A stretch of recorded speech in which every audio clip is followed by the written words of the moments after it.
Então, vou fazer aqui uma roxa concentrada. Esse aqui então, 99,9 faz esse exercício errado.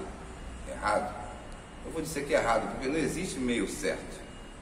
Uma coisa está errada, está certa.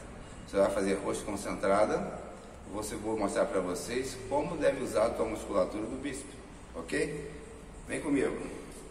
Primeiro, para você usar todo o ângulo do teu bíceps,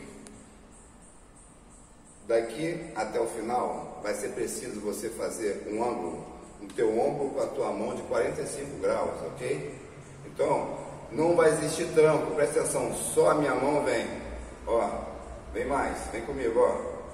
Esmaguei ele aqui e alonguei até o final, ok? Aqui, ó, deixa aí até o final, já tá pegando fogo, só uma repetição, ó.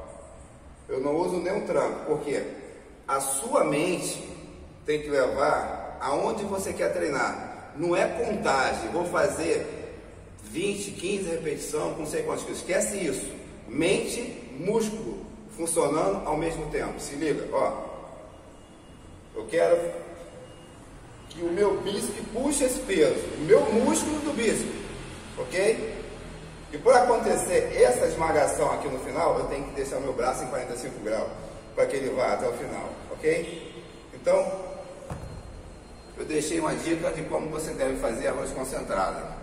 No próximo vídeo, eu vou mostrar o que você nunca deve fazer, infelizmente, o que eu vejo todos os dias por aí na academia. Fica a dica, K10.